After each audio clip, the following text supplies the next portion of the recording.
कभी ठाकुर जी यदि वृंदावन की सीमा से बाहर प्रकट हो जाएं और कह दें आ जाओ मैं तुम्हें प्रत्यक्ष दर्शन दूं, तो ब्रजवासियों के लिए आज्ञा की गई है कि ठाकुर जी ब्रज से बाहर प्रकट हो जाएं तो जाना नहीं। ठाकुर जी से कहो पहले ब्रज में आओ, पहले वृंदावन के भीतर आओ, तब आपको देखेंगे। विपिन राज, हमारे यहां तो ब्रज को इतना श्रेष्ठ मानते हैं। गोपियां भी वही भाव कह रही हैं नाथ। मतलब मानो गोपी गीत में ऐसा लगता है कभी तो गोपियां शिकायत कर रही हैं और कभी गोपियां मनोहार कर रही हैं, चरण पकड़ रही हैं, नाथ प्रकट हो जाओ ना। गोपियां एक श्लोक में कहती हैं, हे श्याम सुंदर अटत यद भवान नन्हि काननम त्रुटि युगायते त्वाम पश्यताम। गोपियां कह रही हैं आप इस प्रकार हमको छोड़ के चले गए हो ठाकुर जी, हमारी वेदना पता है आपको? जब आप सामने होते हो और उस समय यदि हमारी पलक झपक जाती है ना, तो एक क्षण से कम समय के लिए झपकी हुई पलक भी हमको 3 युग के समान लगती है। उस समय हम कहती हैं जड़ उदीक्षताम, ए विधाता तूने ये पलकें क्यों बनाई? तुझे नहीं पता था कि श्याम सुंदर सामने खड़े होने वाले हैं, और श्याम सुंदर जिनके सामने खड़े हो उनकी पलकें झपकें, ऐसा लगता है मानो 3 युग बीत गए तुमको देखे बिना। ठाकुर जी सोचो, एक क्षण से कम समय के लिए झपकी हुई पलक 3 युग के समान लगती है। आप अभी छोड़ के चले गए हो, हमारे ऊपर क्या गुजर रही होगी ठाकुर जी? प्रकट हो जाओ ना नाथ। उत्कंठा हनुमान जी के विषय में आता है बंधुओं कि श्री हनुमान जी महाराज पूरे दिन तो राम जी के संग रहते, लेकिन जैसी रात्रि होती तो श्री राम जी कनक भवन में चले जाते, अंतःपुर में अपने प्राइवेट कक्ष में। तो हनुमान जी संग संग जाते, तो जैसे ही राम जी कक्ष में प्रवेश कर रहे होते तो सखियां रोक देती, बोले हनुमान जी इससे भीतर नहीं, आपकी सेवा बाहर बाहर की, यहाँ की नहीं है। अब सुबह तक प्रतीक्षा करो, रात भर तो श्री राघव जी जानकी जी के संग रहेंगे और 2-4 सखियों को सेवा करने का अधिकार है, पुरुष का तो प्रवेश वर्ज है भीतर। हनुमान जी बोले हम तो बानर हैं, पुरुष भी नहीं है, हमको जान दो। गोपियां बोले नहीं बाहर रहो। हनुमान जी कुछ दिन तक तो सहन करते रहे, लेकिन एक दिन इतना विरह हुआ, इतना विरह हुआ, हनुमान जी रात भर देरी पे पड़े पड़े रोते रहे। सुबह सूर्य नारायण से प्रार्थना करने लगे जल्दी प्रकट हो जाओ ना गुरुदेव भगवान, ये रात अब मुझसे काटी नहीं जा रही है, मैं राम जी को देखे बिना रह नहीं पा रहा। जैसे सूर्य उदय हुआ प्रातःकाल का समय, राम जी जैसे ही बाहर आए हनुमान जी लिपट गए चरणों से, बोले भगवान मेरी एक वेदना है दूर करो। राम जी बोले क्या? ये रात्रि नहीं होनी चाहिए, ऐसी कोई विधान बनाओ कि दिन ही दिन रहे। राम जी बोले क्यों? ये तो प्रकृति चक्र है भैया, रात्रि तो होगी। बोले महाराज अगर रात्रि ज्यादा दिन तक और होती रही ना तो मैं हनुमान किसी दिन कहीं अंतर ध्यान हो जाऊंगा, मेरे प्राण निकल जाएंगे। राम जी बोले क्यों? बोले आपके दर्शन के बगैर एक क्षण भी 3 युग के समान लगता है, पूरी रात काटना मेरे लिए कितना कष्टदायी होता है, मैं कैसे बताऊं। या फिर नाथ दूसरा उपाय कि मुझे भी भीतर ले चला करो आप। राम जी बोले देखो बाहर शासन हमारा है, भीतर तो किशोरी जी का है, जानकी जी से आज्ञा ले लो। हनुमान जी गए। मां दर्श बिन दूखन लागे नैन, राम जी को देखे बगैर मेरे नेत्रों में दर्द होता है, पूरी रात मुझसे काटी नहीं जाती, आप मुझे अंतःपुर में ले चला करो ना। किशोरी जी बोली कैसी बात कर रहे हो, अंतःपुर में कैसे आ जाओगे, वहां तो केवल हम और राघव जी और सखियां ही रह सकती हैं। राम जी को एक दिन हनुमान जी को इतनी वेदना हुई, सरजू जी के तट पर बैठ करके हनुमान जी महाराज रुदन करने लगे कि मैं रात कैसे काटूं। अश्रु बिंद जैसे ही नेत्रों से निकल करके सरजू जी में गया, सरजू जी का पूरा जल उष्ण हो गया, गर्म पड़ गया। सरजू जी प्रकट हो गई, प्रकट होकर के बोली हनुमान जी आपका अश्रु बिंद बता रहा है कि आप कितनी वेदना में हो, पर वेदना का कारण क्या है? हनुमान जी बोले राघव दर्शन, रात भर उनके दर्शन के बिना मैं रह नहीं पाता, लेकिन राम जी तो अंतःपुर में जाते और वहां सखियां जाती हैं, मैं अपने प्राण त्यागना चाहता हूं, मैं पुनर्जन्म लूंगा, सखी बन के आऊंगा, मैं भी जाऊंगा भीतर, मुझे राम जी के बिना रहा नहीं जाता। तब सरजू जी ने कृपा की और कहा देखो हनुमान जी ऐसा करते हैं, पूरे दिन तो आप हनुमान वेश में रहोगे, लेकिन जैसे ही सूर्यास्त हुआ करेगा ना, तो चंपक लता नाम की सखी का रूप धारण करके आप भीतर प्रवेश करना और रात भर राघव जी को वीणा सुनाया करना। तब हनुमान जी प्रसन्न होंगे। हमारी अभी ऐसी स्थिति है ही नहीं है। ठाकुर जी के प्रति तो केवल हमारा ये भाव है, ये केवल हमारी पूर्ति करने के लिए, ये कमी तो ये पूर्ण, ये कमी तो ये पूर्ण, बस। ये प्रेम भाव जन्य कैसे हो? गोपियां सब कहने लगी, नाथ प्रकट हो जाओ ना। पुकारते पुकारते जब गोपियों के नेत्रों से अश्रु गिरने लगे, रुरुदुस्वस्वरम राजन कृष्ण दर्शन लालसा, कृष्ण दर्शन की लालसा में जैसे ही गोपियों के नेत्रों से अश्रुबिंद प्रकट हुए, तभी ताशामाविर्भूत सौरी स्मयमाय मुखाम्बुज पीतांबरधर सृग्वी साक्षान् मन्मथ मन्मथ। पीतांबरी पहन करके रास राशेश्वर श्री राधा रमण लाल समस्त गोपियों के मध्य में प्रकट हो गए। बोलो रास राशेश्वर भगवान की। गोपियों ने जब तक पुकारा ठाकुर जी सुन रहे थे, लेकिन पुकार जब अश्रुबिंद में प्रकट हो गई, ठाकुर जी प्रकट हो गए। बंधुओं, यदि कथा सुनते सुनते भगवद याद स्मृति करते करते कभी नेत्र सजल हो जाए, तो यही सोचना श्याम सुंदर ने छुआ है आपको, ठाकुर जी स्पर्श करके गए, तभी कृष्ण विरह के अश्रु प्रकट होते हैं।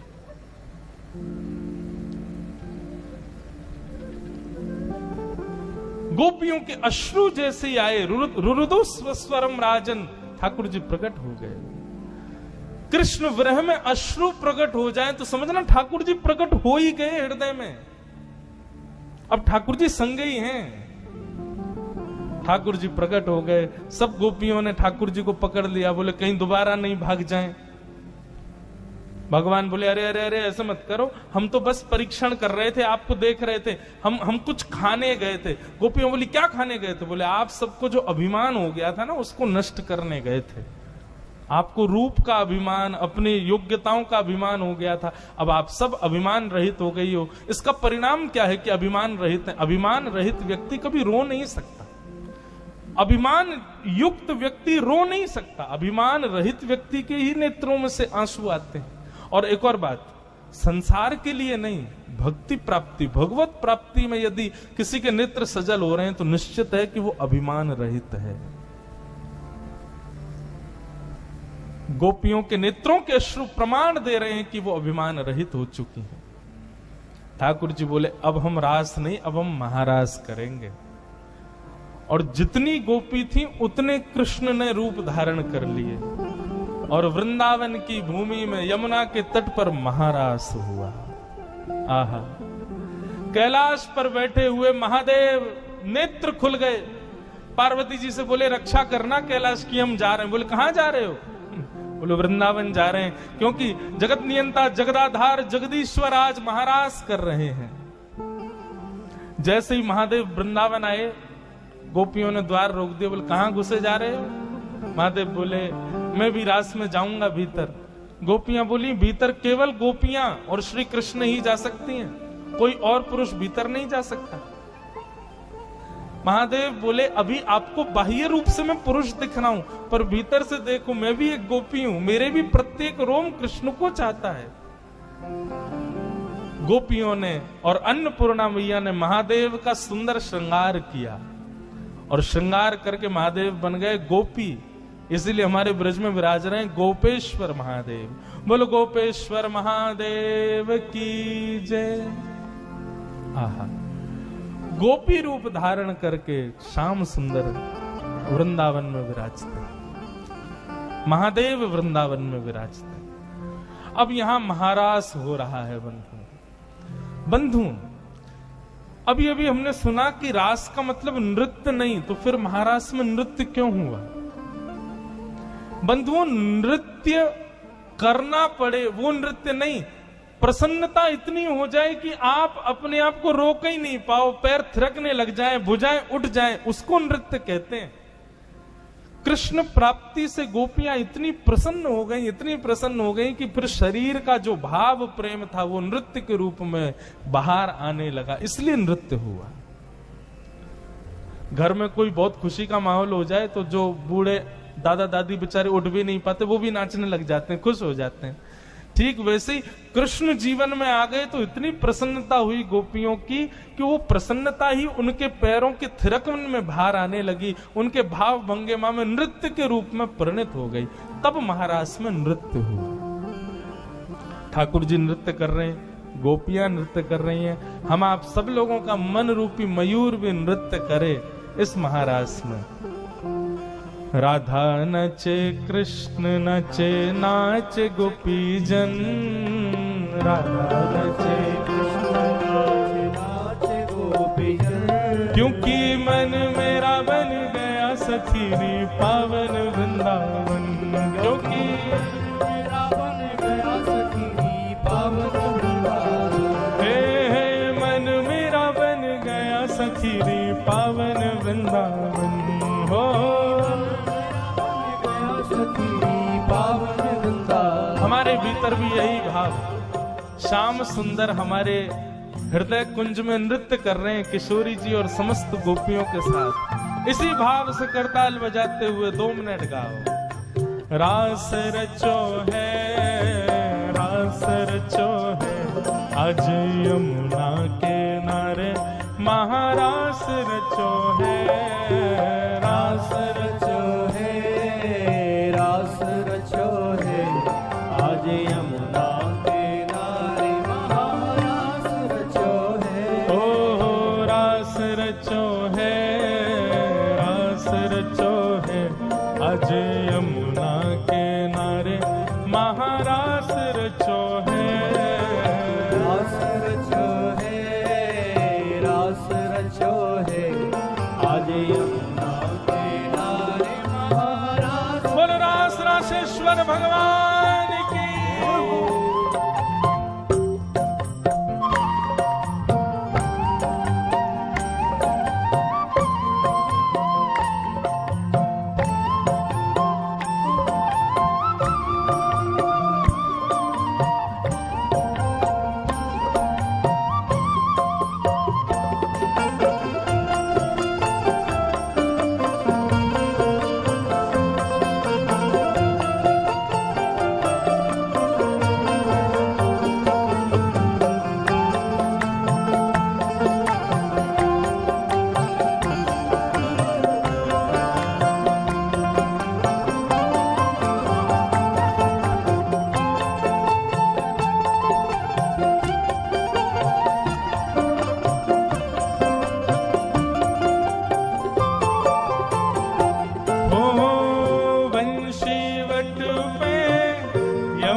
सारा नाच रे श्याम संग राधा नाच रे, श्याम संग राधा नाच रे, ओ श्याम संग राधा नाच रे, ओ श्याम संग राधा नाच रे,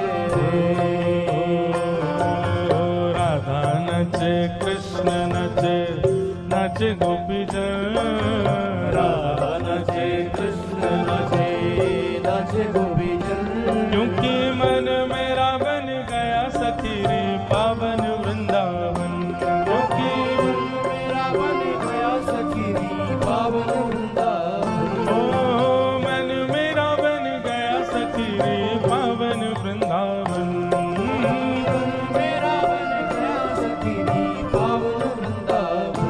हे ब्रह्मा भी नाचे शंकर नाचे नाचे देवगण, भी नाचे शंकर नाचे नाचे देवगण, ब्रह्मा भी नाचे शंकर नाचे नाचे देवगण, भी नाचे शंकर नाचे नाचे देवगण। सूरज भी नाचे चंदा नाचे नाचे तारागण, सूरज भी नाचे चंदा नाचे नाचे तारागण, क्योंकि मन मेरा बन गया सखी रे पावन वृंदावन, मन मेरा बन गया सखी रे पावन वृंदावन। ओ मन मेरा बन गया सखी रे पावन वृंदावन, मेरा बन गया सखी रे पावन वृंदावन। ओ रास रचो है आज यमुना के नारे महारास रचो है, रास रचो है, रास रचो है, आज यमुना के नारे महारास रचो है। रास रचो है, रास रचो है, यमुना के नारे महारास रचो है, रास रचो है, रास रचो है, आज यमुना के नारे महारास रचो है। ओ आज यमुना के नारे महारास रचो है, आज यमुना के नारे महारास रचो है। ओ आज यमुना के नारे महारास रचो है, यमुना के नारे महारास रचो है।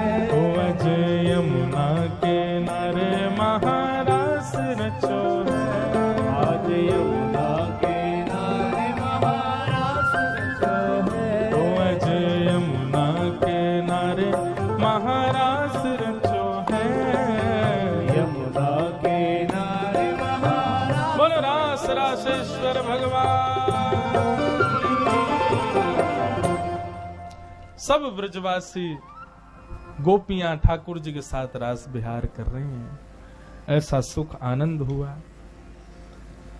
देवी देवता भी नृत्य कर रहे हैं, तारा मंडल भी, सूर्य चंद्रमा सब नृत्य कर रहे हैं। अद्भुत भाव प्रकट भयो। ऐसे रास को हम बारंबार प्रणाम करें। बंधुओं, ये रास की कथा अत्यंत प्रेम जन्य है। जहां सुखदेव जी के हृदय में भी संशय प्रकट हुआ कि भगवान, ये गोपियां ठाकुर जी से प्रेम करते हुए उनकी प्राप्ति क्यों करना चाहती हैं? परीक्षित जी, बंधुओं, ये परीक्षित के हृदय का संशय नहीं है, वो सामान्य लोगों के हृदय का संशय प्रकट कर रहे हैं। बहुत ध्यान से सुनिए कृपा करके।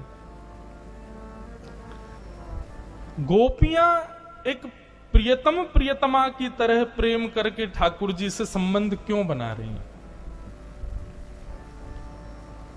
क्योंकि कई लोगों के मन में आता है कि भगवान केवल पूजने के विषय हैं, भगवान केवल श्रद्धा के विषय हैं, भगवान केवल और केवल माला पहनाओ, आरती घुमाओ, इसी का ही, इतना ही अधिकार है ठाकुर जी का। नहीं,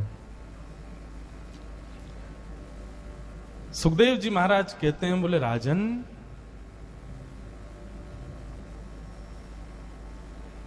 आपके हृदय में यह प्रश्न क्यों आया कि गोपियां प्रेम करके ठाकुर जी को प्राप्त करना चाहती हैं? उक्तम पुरस्तादे तत्ते चेद्यः सिद्ध यतागता द्विषन्न पीऋषिकेशं किमुताधोक्षज प्रिया। सुखदेव जी महाराज कहते हैं, परीक्षित, कंस भगवान को गाली देता है, भगवान को अपना शत्रु मानता है, मृत्यु के बाद भगवत प्राप्ति कर लेता है, उसमें हमको कोई दिक्कत नहीं। रावण, शूर्पणखा, पूतना, ये सब भगवान को मारना चाहते हैं, भगवान से शत्रुता वाला संबंध बनाते हैं, ठाकुर जी को अपना अनन्य शत्रु मान करके, उनसे शत्रु बैर मान करके ये लोग भगवत प्राप्ति कर लेते हैं, उसमें हमारे हृदय में प्रश्न नहीं आता। लेकिन गोपियां प्रेम करने लग गई ठाकुर जी से, तो हमारे हृदय में संशय आ गया, ये तो कामजन्य है, ये तो प्रेमजन्य है, ये कैसे हो सकता है। मैंने तुमको पूतनावत की कथा सुनाई, वहां तो तुमने मुझसे नहीं पूछा कि भगवान से बैर क्यों करती है। आगे भी कंस मर्दन सुनाऊंगा, वहां भी तुमने मुझसे नहीं पूछोगे कि ये कंस बैर क्यों करता है। गोपियों के लिए तुमने क्यों कहा कि वो प्रेम क्यों करती है। मतलब ठाकुर जी को हम क्या समझते हैं, वो केवल श्रद्धा सुमन पूजन पूजा करने के विषय हैं। और कहीं कहीं अगर राक्षसों के वध की बात आ जाती है, अब देखो आज पूरा विश्व रावण दहन करता है, मतलब रावण की जो संबंध है ठाकुर जी से उसको सेलिब्रेट करते हैं, शत्रुता का। लेकिन शरद पूर्णिमा पे केवल वृंदावन सजता है और कहीं भी नहीं होता कि आज के दिन गोपियों ने ठाकुर जी को प्राप्त किया था। शरद पूर्णिमा के दिन ही भक्तिमती मीराबाई प्रकट हुई, जिन्होंने ठाकुर जी को प्राप्त किया। उनका उत्सव तो कोई नहीं मनाता। इस बार मुझे बड़ी प्रसन्नता, हमारे माननीय प्रधानमंत्री जी ने अपने मन की बात में मीराबाई के जन्मोत्सव की सबको बधाई दी। मुझे बहुत अच्छा लगा कि हमारे भारत में एक भक्ति में प्रेम होना, उसको लोग पागलपन समझते हैं। संसार में आप प्रेम कर लो तो यू आर बेस्ट, बट अगर आप भक्ति में प्रेम करते हो तो इसका मतलब ये पागल है। ठाकुर जी से प्रेम करते हैं, अच्छा मतलब भगवान से बैर किया जा सकता है, भगवान से शत्रुता की जा सकती, प्रेम नहीं।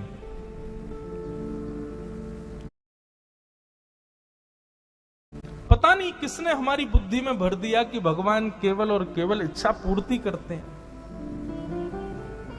हमारे वृंदावन आओ, रहो कुछ दिन, पता चले। कोई नहीं कहता हम भगवान के दर्शन करने जा रहे हैं, हम बिहारी जी के दर्शन करने जा रहे हैं। सब कहेंगे हम लाला को दर्शन करवे जा रहे हैं। बरसाने में कहेंगे अरे हम लाडली जी को दर्शन करवे जा रहे हैं।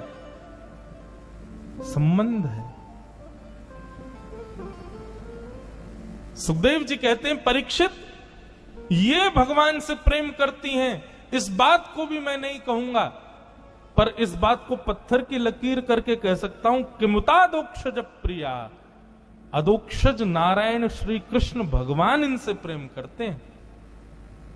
अब बताओ, अब प्रश्न है तुम्हारे हृदय में, गोपियों पर यदि तुमको संशय हो रहा है तो ठाकुर जी पे भी करो, ठाकुर जी भी उनसे उतना ही प्रेम करते हैं।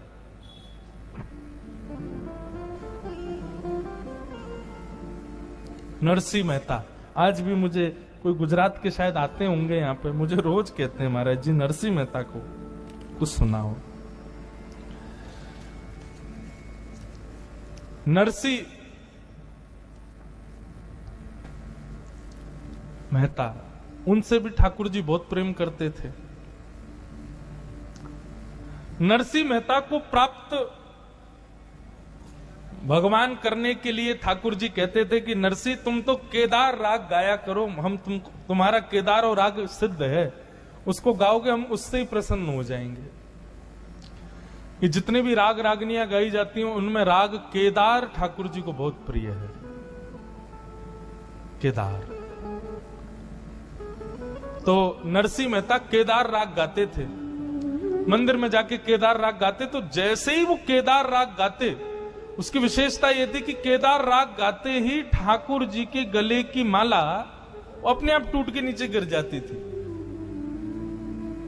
एक बार हुआ, दो बार हुआ, तीन बार हुआ, लोगों को लगा ऐसे ही होगा, लेकिन जब हर बार होने लगा तो सब समझ गए कि बोले ओहो, ये तो जरूर नरसिंह मेहता से प्रसन्न होते हैं। और वही माला फिर नरसिंह मेहता को पहना दी जाती, मानो ठाकुर जी अपनी माला नरसिंह जी को अर्पित करते थे। सुन करके इतने प्रसन्न हो जाते थे। अब लोगों ने उसको चमत्कार के रूप में देखना प्रारंभ कर दिया। अब मंदिर में भीड़ लगती, जब नरसिंह मेहता जाते ना पूरी भीड़ जाती और सब ये देखने जाते माला गिरेगी कि नहीं। तो नरसिंह मेहता और राग गाते, तब तक तो नहीं गिरती, जैसे ही राग केदार गाते सोई उनकी माला टूट के गिर जाती और सब ताली बजाते, जय हो जय हो जय हो। नरसिंह मेहता को थोड़ा सम्मान मिलता, लेकिन उनको वो अच्छा नहीं लगता कि इतना सम्मान मत करो। पर किसी आचार्य ने नरसिंह मेहता को बताया, तुम चिंतित मत हुआ करो, कम से कम तुम्हारे भाव की वजह से सही लोग मंदिर तो आते हैं, ठाकुर जी के प्रति विश्वास तो कर रहे हैं, इसलिए तुम गाया करो, खूब केदार गाओ। एक बार नरसिंह मेहता जी ने किसी सेठ जी से बहुत सारा कर्ज लिया। सेठ जी गए, बोले कि नरसिंह जी हमारा कर्जा चुकाओ। सेठ जी अभी तो व्यवस्था नहीं है। बोले व्यवस्था नहीं है? तुम तो ऐसे ही कह देते हो, हम कब तक तुम्हारे कर्जे को माफ करते रहे, ब्याज भी इतनी बढ़ गई है तुम्हारी। नरसिंह मेहता बोले भगवान मैं दे दूंगा। बोले ऐसे नहीं, हमें वचन दो, कोई कुछ गिरवी रखो, नहीं तो तुम तो ऐसे ही आनंद से घूमते रहोगे, कभी चले गए तो क्या करेंगे हम, कुछ गिरवी रखो हमारे पास, अपनी बहुमूल्य वस्तु। नरसिंह मेहता बोले मेरे पास और कुछ तो है नहीं। सेठ जी बोले नहीं, एक चीज है जिससे तुम्हारी प्रसिद्धि है, राग केदार तुम गाते हो और उस केदार राग को सुनकर के ठाकुर जी की गले की माला गिर जाती है। अब जब तक तुम मेरा कर्जा नहीं चुकाओगे तब तक तुम राग केदार नहीं गाओगे मंदिर में जाके। कहो मंजूर है? नरसिंह मेहता बोले जो आ गया। अब बचने के लिए मरता क्या नहीं करता बेचारा। नरसिंह मेहता जी ने एक जगह लिख दिया कि आज के बाद जब तक मैं इनका कर्जा नहीं चुका दूंगा मैं राग केदार नहीं गाऊंगा। नीचे सिग्नेचर कर दे नरसिंह, गिरवी रख दिया अपना राग। अब उसी दिन गांव के कुछ लोगों ने सुबह से ही मंत्रणा बनाई थी, बोले ये नरसिंह मेहता अपने घर से ही माला बना के लाता है पतले धागे की और ठाकुर जी को पहना देता है। बहुत देर तक तो इधर उधर के राग गाता रहता है, जैसे इसको लगती है कि माला अब टूट जाएगी, भारी माला है, मोटे फूल हैं, सोई ये केदार गा देता है और उसी समय माला टूट जाती है और सब लोग ताली बजा देते हैं। ऐसा ही होता है।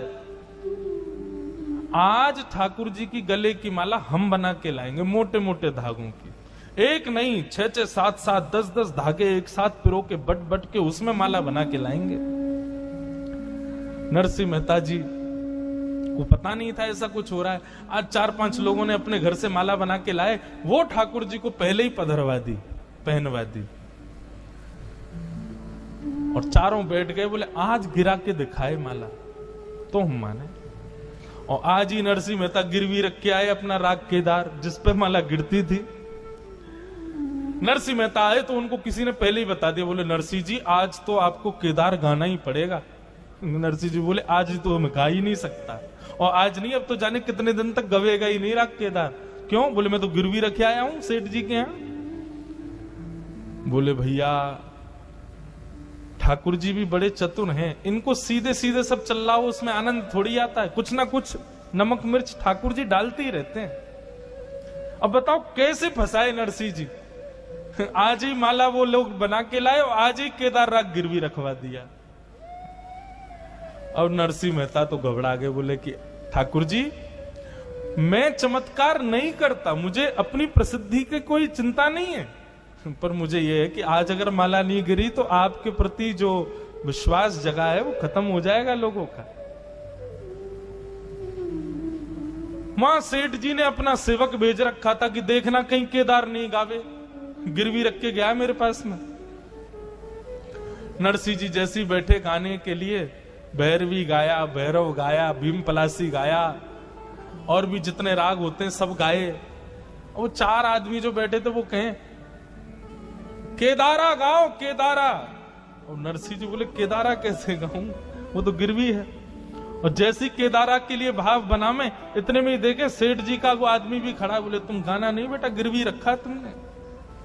नरसिंह जी बड़ी चिंता में क्या करे, ठाकुर जी की ओर देखा, भगवान कृपा करो मेरी लाज चली जाए लेकिन आपकी भक्ति की लाज नहीं जानी चाहिए। नरसिंह जी गा रहे थे, इतने में ही ठाकुर जी नरसिंह मेहता का रूप धारण करके और जितना कर्जा था नरसिंह का सब लेकर के गए सेठ जी के पास।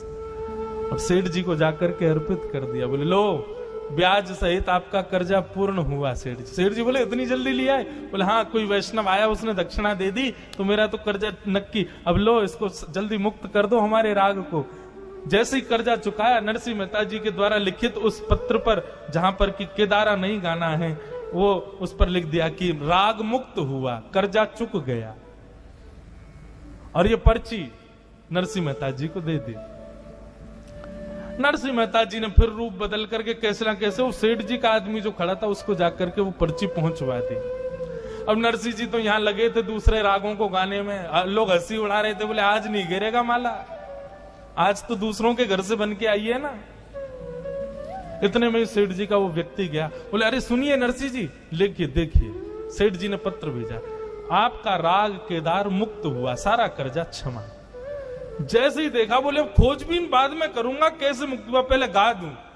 लेकर के महाराज जैसे ही राग केदार गाना प्रारंभ किया नरसिंह मेहता जी ने, आहा, जैसे ही राग गाया,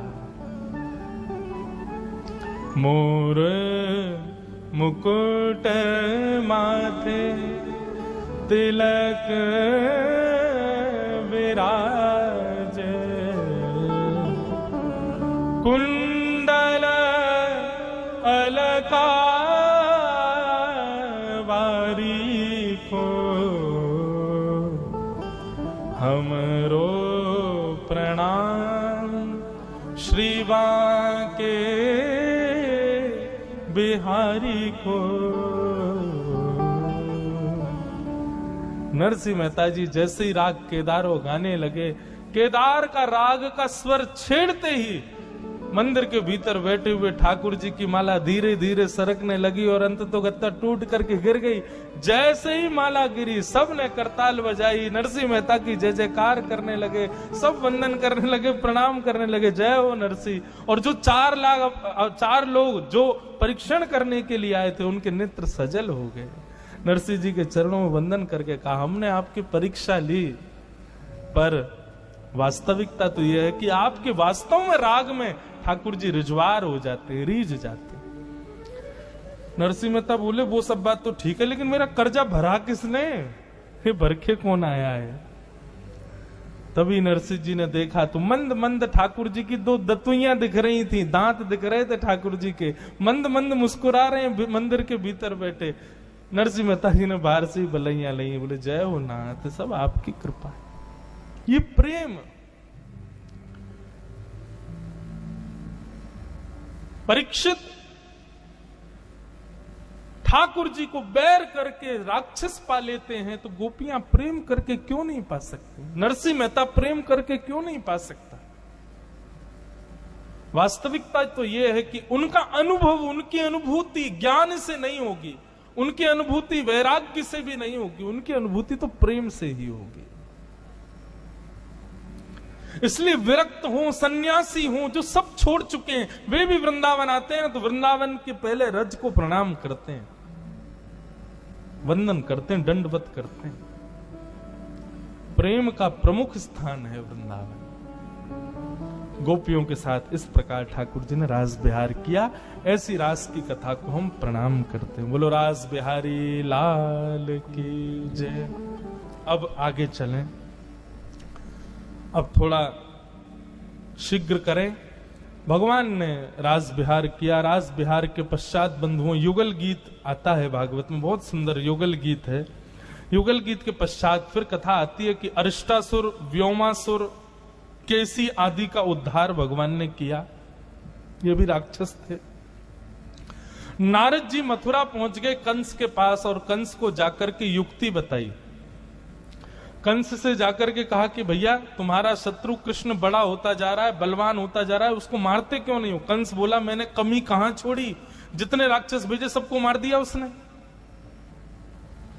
तब नारद जी ने एक नया तरीका बताया। बोले अब तक तुमने राक्षस भेजे थे, अब उसको अपनी नगर में बुलवाओ।